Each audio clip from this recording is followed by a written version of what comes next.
নমস্কার, আজ জানাবো পশ্চিমবঙ্গ ও দেশ ও বিদেশের গুরুত্বপূর্ণ 15টি তাজা সংবাদ।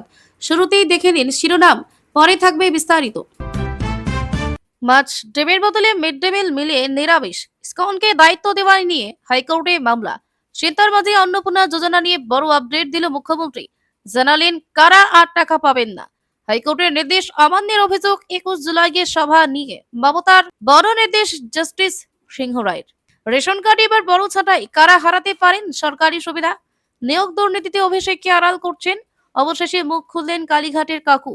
প্রাক্তন তৃণমূল কাউন্সিলরকে যোগদানে বাধা কং কর্মীর। হাতাহাতি মারামারিতে তুল কালাম বিধান ভবন। জমির খতিয়ান দাগের তথ্য জানতে লাগবে না ফি, জানালেন শুভেন্দু। কিভাবে খতিয়ে দেখবেন। গোডাউন থেকে মিলল বিপুল পরিমাণ ট্রানিক সামগ্রীর নাম জড়ালো প্রাক্তন তৃণমূল বিধায়ক মনোজ তেওয়ারির। এক ধাক্কায় 5,000। রাজ্যের এনএইচএম কর্মীদের বেতন বাড়ালো সরকার, কবে থেকে মিলবে। প্রাথমিক নিয়োগ দুর্নীতির চার্জশিটের নাম আদালতে অনুপস্থিত মানিক, ক্ষুব্ধ আদালত। মাচ্চর গানের সঙ্গে জনসমক্ষে হাতারো, মানবাধিকার লঙ্ঘনের অভিযোগে হাইকোর্টে শোকাত। স্বাস্থ্যসাথী বাছাই করে পূজার মধ্যে আয়ুষ্মান দ্রুত কাজ এগোনোর নির্দেশ মুখ্যমন্ত্রীর। ডিজে মামলায় আরো বিভাগে অভিষেক, সইজাল মামলায় কি জানালো হাইকোর্ট। এবার উদয়ন গুহের বেআইনি নির্মাণে ও বুলডোজার মাপজোক করে কি নির্দেশ ভূমি সংস্কার দপ্তরের।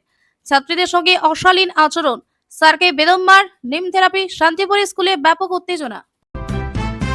এতক্ষণ শুনলেন খবরের শিরোনাম, এবার আসছে বিস্তারিত খবরে। মিড ডে মিলের মেনু বদল, বর্তমানে এই নিয়ে সরগরম বিভিন্ন মহল। এবার এই জল গড়ালো কলকাতা হাইকোর্ট অবধি। মাছ ডিম ছেড়ে স্কুল পড়ুয়াদের কেন ডাল রাজমা দেওয়া হবে, এই প্রশ্ন তুলে উচ্চ আদালতে দায়ের করা হলো জনস্বার্থ মামলা। হাইকোর্টে মিড ডে মিল ইস্যু। শ্রীরামপুরের সাংসদ তথা অভিজ্ঞ আইনজীবী কল্যাণ বন্দ্যোপাধ্যায় ছেলে তথা আইনজীবী শীর্ষণ বন্দ্যোপাধ্যায় এই জনস্বার্থ মামলা করেছেন। মাছ ডিমের বদলে বাচ্চাদের ডাল রাজমা দেওয়ার সিদ্ধান্তের পাশাপাশি ইসকনের হাতে মিড ডে মিলের দায়িত্ব তুলে দেওয়ার নিয়ে প্রশ্ন তোলা হয়েছে। হাইকোর্টের ভারপ্রাপ্ত প্রধান বিচারপতির ভীষণ বেঞ্চে এই মামলার জরুরি শুনানির আবেদন জানানো হয়েছিল। তবে মামলার প্রস্তুতি ও পর্যালোচনার জন্য কিছুটা সময় চেয়ে নেন রাজ্যের অ্যাডভোকেট জেনারেল সুরজিৎ নাথ মিত্র। সেই অনুযায়ী আগামী মঙ্গলবার মামলার শুনানির দিন ঠিক হয়েছে। মামলাকারীর অভিযোগ, মিড ডে মিলের মেনু থেকে মাছ ডিমের মতো খাবার বাদ দিয়ে আসলে আমিষ খাবারের পুষ্টিগুণ থেকে শিশুদের বঞ্চিত করা হচ্ছে। এর পাশাপাশি একটি আন্তর্জাতিক সংস্কার হাতে দায়িত্ব তুলে দেওয়ার বাংলার হাজার হাজার স্বনির্ভর গোষ্ঠীর মহিলারা কাজের সুযোগ পাওয়া থেকে বঞ্চিত হয়েছেন। এর পেছনে কোনো ষড়যন্ত্র অথবা অস্বচ্ছতা রয়েছে কিনা সেটা খতিয়ে দেখার আবেদন জানিয়েছেন মামলাকারী। এবার এই mid day meal issue high court অবধি গড়ালো। আগামী মঙ্গলবার জনস্বার্থ মামলা শুনানির দিন ধার্য করেছে ভারপ্রাপ্ত প্রধান বিচারপতি দেবব্রত চক্রবর্তীর ডিভিশন বেঞ্চ। এদিন আদালতে কি হয় সেদিকেই নজর থাকবে। রাজ্যে বর্তমানে চর্চার শিরোনামে বিজেপি সরকারের অন্নপূর্ণা যোজনা প্রকল্প। জুন মাস থেকে এই প্রকল্পের আওতায় রাজ্যের মহিলাদের অ্যাকাউন্টে টাকা ঢুকতে শুরু করেছে। মুখ্যমন্ত্রী শুভেন্দু অধিকারী জানিয়েছেন, এই প্রকল্পে প্রায় 1,60,00,000 আবেদন জমা পড়েছিল। যাচাই বাছাইয়ের পর 26 লক্ষ আবেদন বাতিল করা হয়েছে। কেন বাতিল করা হয়েছে সেটাও জানিয়েছেন মুখ্যমন্ত্রী। অন্নপূর্ণা যোজনার করা বাদ স্পষ্ট করলেন মুখ্যমন্ত্রী। অন্নপূর্ণা যোজনা মুখ্যমন্ত্রী জানিয়েছেন 26 লক্ষ আবেদন বাতিল হয়েছে কারণ এই আবেদনকারীরা সরকারি প্রকল্পের সুবিধা পাওয়া নির্ধারিত যোগ্যতার শর্ত পূরণ করতে পারেননি। মুখ্যমন্ত্রী বলেন, আবেদনপত্র খতিয়ে দেখার পর 1,30,00,000-এর বেশি মহিলাকে এই প্রকল্পের জন্য যোগ্য বলে বিবেচনা করা হয়েছে। যারা যোগ্য হিসেবে চিহ্নিত হয়েছেন তারা প্রত্যেকেই এই প্রকল্পের আর্থিক সুবিধা পাবেন বলে জানিয়েছেন। মুখ্যমন্ত্রীর কথায় প্রায় 27 লক্ষ মহিলার নাম এমনভাবে তালিকাভুক্ত ছিল যাদের মধ্যে কেউ ভারতীয় নন, কারো নাম ভোটার তালিকায় নেই, আবার কোথাও মৃত ব্যক্তির হদিশ মিলেছিল। একাধিক ব্যক্তির নাম 3টি আলাদা ভোটার তালিকায় রয়েছে এবং একই সঙ্গে 3টি পৃথক অ্যাকাউন্টে সরকারি অনুদান জমা পড়ছিল, এমনও পাওয়া গিয়েছে বলে জানান মুখ্যমন্ত্রী। মুখ্যমন্ত্রীর কথায় প্রায় 27 লক্ষ মহিলার নাম এমনভাবে তালিকাভুক্ত ছিল যাদের মধ্যে কেউ ভারতীয় নন, কারো নাম ভোটার তালিকায় নেই, আবার কোথাও মৃত ব্যক্তির হদিশ মিলেছিল। একাধিক ব্যক্তির নাম 3টি আলাদা ভোটার তালিকায় রয়েছে এবং একই সঙ্গে 3টি পৃথক অ্যাকাউন্টে সরকারি অনুদান জমা পড়ছিল, এমনও পাওয়া গিয়েছে বলে জানান মুখ্যমন্ত্রী। সরকারি অর্থ শুধুমাত্র বৈধ নাগরিকদের জন্যই বরাদ্দ, তাই নিয়ম মেনে এই ধরনের নাম তালিকা থেকে বাদ দেওয়ার কথা জানিয়েছেন মুখ্যমন্ত্রী। একই সঙ্গে মুখ্যমন্ত্রী আরো বলেন, বাংলাদেশ থেকে শরণার্থী হিসেবে ভারতে এসে সিএএ এর অধীনে যারা আবেদন করেছেন তাদের ক্ষেত্রে আপাতত কোনো ভাতা বন্ধ করা হবে না। সিএএ আবেদন নিষ্পত্তি না হওয়া পর্যন্ত সেই সকল ব্যক্তি সামাজিক সুরক্ষা প্রকল্পের সুবিধা পাবেন বলে জানিয়েছেন মুখ্যমন্ত্রী। একই সঙ্গে আপাতত সুবিধা পাবেন যাদের মামলা ট্রাইব্যুনালে বিচারাধীন রয়েছে তারাও। ট্রাইব্যুনালে বিচারাধীনরা চূড়ান্ত সিদ্ধান্ত না হওয়া পর্যন্ত সরকারি ভাতা পেতে থাকবেন। অন্নপূর্ণা যোজনার টাকা অনেকে যোগ্য হয়েও পাননি বলে একাধিক অভিযোগ সামনে এসেছে। যদিও মুখ্যমন্ত্রী স্পষ্ট করেছেন, যারা যোগ্য হিসাবে চিহ্নিত হয়েছেন তারা প্রত্যেকেই এই প্রকল্পের আর্থিক সুবিধা পাবেন, কেউ বঞ্চিত হবেন না। 21 জুলাই ধর্মতলা শহীদ দিবস সমাবেশকে ঘিরে আইনি জট আরো গভীর হলো। শুক্রবার আদালত অবমাননার অভিযোগে মমতা বন্দ্যোপাধ্যায় সহ সংশ্লিষ্ট প্রত্যেক পক্ষকে হলফনামা দাখিল করতে হবে জানিয়েছে কলকাতা হাইকোর্ট। আগামী আগস্ট মাসে মামলাটি ফের শুনানির জন্য তালিকাভুক্ত হবে বলে জানা গেছে। মমতার কাছে হলফনামা তলব হাইকোর্টের। এই বিতর্কের সূত্রপাত গত বছরের 21 জুলাই ধর্মতলা রাজনৈতিক সমাবেশকে কেন্দ্র করে। আবেদনকারীদের অভিযোগ, সভার জন্য শহরের গুরুত্বপূর্ণ সড়ক দীর্ঘ সময় ধরে কার্যত অচল করে রাখা হয়েছিল। এর আগেই কলকাতা হাইকোর্ট স্পষ্ট নির্দেশ দিয়েছিল, জনস্বার্থের কথা মাথায় রেখে কোনো রাজনৈতিক কর্মসূচির জন্য শহরের প্রধান রাস্তা সম্পূর্ণভাবে বন্ধ করা যাবে না। সেই নির্দেশ অমান্য করা হয়েছে বলে আদালত অবমাননার অভিযোগ আনা হয়েছে। শুক্রবার বিচারপতি অরিজিৎ বন্দ্যোপাধ্যায় এবং বিচারপতি অপূর্ব সিংহ রায়ের ডিভিশন বেঞ্চে মামলাটি শুনানি হয়। শুনানির সময় আদালত জানায়, এই মামলায় সব পক্ষকে তাদের প্রত্যেককে নিজেদের অবস্থান লিখিতভাবে হলফনামার মাধ্যমে আদালতে জানাতে হবে। এই অভিযোগের ভিত্তিতে গত 19 জুন মুখ্যমন্ত্রী মমতা বন্দ্যোপাধ্যায় এবং অভিষেক বন্দ্যোপাধ্যায়কে নোটিশ পাঠিয়েছিল হাইকোর্ট। পরবর্তীতে সেই মামলারই শুনানিতে আদালত সব পক্ষের কাছ থেকে হলফনামা তলবের সিদ্ধান্ত নেয়। উল্লেখ্য, 2018 সালে শহরের রাস্তায় রাজনৈতিক সভা ও মিছিল নিয়ন্ত্রণ সংক্রান্ত একটি জনস্বার্থ মামলায় রায়ে কলকাতা হাইকোর্ট একাধিক বাধ্যতামূলক নির্দেশ জারি করেছিল। আদালত জানিয়েছিল, কোনো বড় বা ব্যস্ত রাস্তা সম্পূর্ণভাবে অবরুদ্ধ করা যাবে না। যানবাহন ও পথচারীদের জন্য অন্তত একটি অংশ সবসময় খোলা রাখতে হবে। একই সঙ্গে অ্যাম্বুলেন্স সহ জরুরি পরিষেবা নিরবিচ্ছিন্ন চলাচল নিশ্চিত করা, প্রয়োজনে বিকল্প রুট চালু করা এবং সেই সংক্রান্ত তথ্য আগে থেকে জনসাধারণকে জানিয়ে দেওয়ার নির্দেশ দেওয়া হয়েছিল। আদালতের পর্যবেক্ষণে উঠে এসেছিল, বড় রাজনৈতিক সমাবেশের কারণে প্রায়ই কলকাতার স্বাভাবিক যান চলাচল ভেঙে পড়ে, যার প্রভাব পড়ে সাধারণ মানুষ, কর্মজীবী নাগরিক এবং জরুরি পরিষেবার উপর।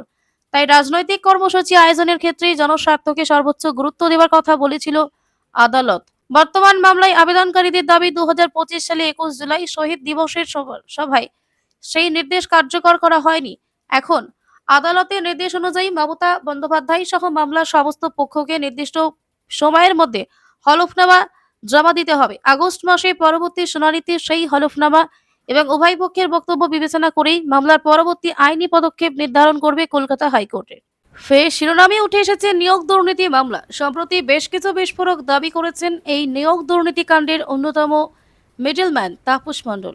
এবার এইসব নিয়ে সাংবাদিকদের প্রশ্নের মুখে পড়লেন কালীঘাটের কাকু ওরফে সুজয় কৃষ্ণ ভদ্র।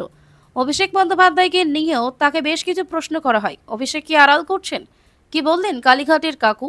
শুক্রবার কলকাতা নগর দায়রা আদালতে প্রাথমিক নিয়োগ দুর্নীতি মামলার নথি নিতে এসেছিলেন সুজয় কৃষ্ণ। শীঘ্রই এই মামলার বিচার প্রক্রিয়া শুরু হবে। তিনি এই মামলার অন্যতম অভিযুক্ত। সেই কারণে এদিন তার হাতে বিচার প্রক্রিয়া সংক্রান্ত নথি হস্তান্তর করা হয়। সেই সময় সাংবাদিকদের প্রশ্নের মুখে পড়েন তিনি। সাংবাদিকদের তরফে কালীঘাটের কাকুকে প্রশ্ন করা হয়, আপনার মাধ্যমে অভিষেক বন্দ্যোপাধ্যায়ের কাছে 19 কোটি টাকা গিয়েছে বলে অভিযোগ। এ বিষয়ে কি বলবেন? উনি কেন কণ্ঠস্বরের নমুনা দিতে চাইছেন না? আপনার কি মনে হয় এইসব প্রশ্নের কোনো জবাব দিতে চাননি সুজয় কৃষ্ণ? হাত নেড়ে সে কথা বুঝিয়ে দেন তিনি। এরপর তাকে জিজ্ঞাসা করা হয়, অভিষেক বন্দ্যোপাধ্যায়ের সঙ্গে কথা হয়, আপনাকে কি সাহেবের দায় নিতে হলো? এই নিয়ে কোনো মন্তব্য করেননি তিনি। সাংবাদিকরা কালীঘাটের কাকুকে জিজ্ঞেস করেন, আসল দোষী কে? আসল দোষী শাস্তি পাক, এটা কি আপনি চান? জবাবে মাথা নেড়ে হ্যাঁ বলেন তিনি। এরপর কারা শাস্তি পাক আপনি চান জিজ্ঞেস করায় শুধু বলেন, যারা দোষী। এই যারাটা কারা? তাতে পাল্টা বলেন, আমি কিভাবে বলবো? তাকে দায় নিতে হলো কিনা জিজ্ঞেস করায় হাত জোর করে সুজয় কৃষ্ণ বলেন, কোনো মন্তব্য করতে চান না। এরপর কালীঘাটের কাকুকে সরাসরি সাংবাদিকরা জিজ্ঞেস করেন, অভিষেক বন্দ্যোপাধ্যায়কে কি আপনি আড়াল করছেন? তখন ফের হাত জোর করে বলেন, আমায় ছাড়ুন না প্লিজ।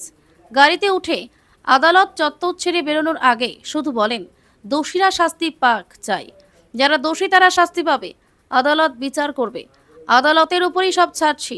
সম্প্রতি নিয়োগ দুর্নীতি কাণ্ডের অন্যতম মিডলম্যান তাপস বেশ কিছু চাঞ্চল্যকর দাবি করেন। তিনি বলেন, অভিষেক বন্দ্যোপাধ্যায় প্রাথমিক নিয়োগ দুর্নীতি কাণ্ডের মাস্টার মাইন্ড। এমনকি প্রাক্তন মুখ্যমন্ত্রী মমতা বন্দ্যোপাধ্যায় সব জানতেন বলে ধারণা তার। তাপস দাবি করেন, অভিষেকের কাছে কালীঘাটের কাকুর মাধ্যমে টাকা পৌঁছতো। টাকা না পৌঁছলে ভেরিফিকেশন আটকে দেওয়ার হুঁশিয়ারি দেওয়া হতো বলে দাবি করেছিলেন তিনি। এদিন অভিষেককে নিয়ে বেশ কিছু প্রশ্নের মুখে পড়েন কালীঘাটের কাকু সুজয় কৃষ্ণ। একের পর এক প্রশ্নের পর অবশেষে মুখ খুললেও কোনো কিছু খোলসা করেননি তিনি। প্রাক্তন তৃণমূল কংগ্রেসের যোগদানে বাধা, কংগ্রেসের কার্যালয়ে বিধান ভবনে দেখা দিল তুল কালাম। কিছুতেই ওই প্রাক্তন তৃণমূল কাউন্সিলর কংগ্রেসে যোগ দিতে পারবেন না, সেই দাবি তুলে বিক্ষোভ দেখাতে শুরু করেন কংগ্রেস কর্মীরা। শুধু তাই নয়, দুপক্ষের মধ্যে হাতাহাতি মারামারি হয়। কংগ্রেসের নেতাদের একাংশ বিক্ষোভকারীদের থামাতে চেষ্টা করেন। বিধান ভবনের দরজা আগলে দাঁড়িয়ে থাকতে দেখা যায় দলের নেতাদের। কিন্তু কি কারণে এই বিক্ষোভ জানা গিয়েছে কলকাতা পুরসভা 44 নম্বর ওয়ার্ডের কাউন্সিলর রেহনা খাতুন। তিনি তৃণমূল কংগ্রেসের কাউন্সিলর ছিলেন, তবে রাজ্যে পালাবদলের পর তিনি তৃণমূল কংগ্রেসের সঙ্গে সম্পর্ক ছিন্ন করেছেন।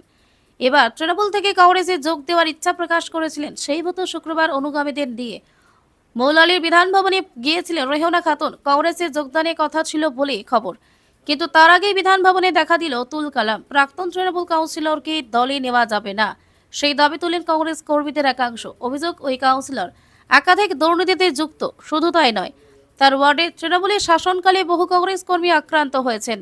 তাকে এখন কোনোভাবেই দলে নেওয়া যাবে না, এই দাবি ওঠে।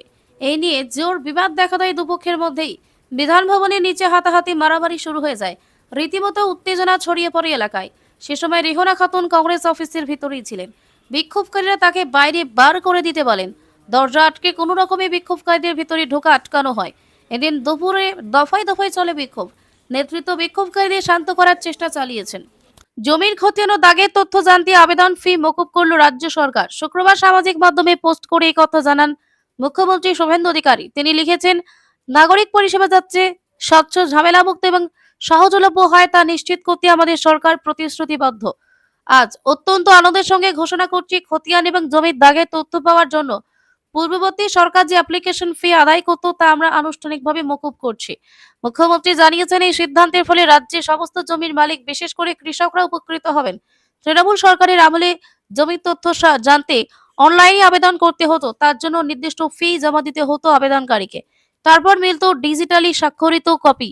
এবার থেকে সেই ফি মকুব করা হলো বলে জানালেন মুখ্যমন্ত্রী শুভেন্দু অধিকারী। জি বিজ্ঞপ্তি পোস্ট করেছেন, তাতে জানানো হয়েছে 1955 সালের পশ্চিমবঙ্গ ভূমি সংস্কার আইনের 57 নম্বর ধারা অনুযায়ী রাজ্যপাল বেঙ্গল রেকর্ডস ম্যানুয়াল 1943-এর 320H ও 320I বিধি সংশোধন করার অনুমতি দিয়েছেন।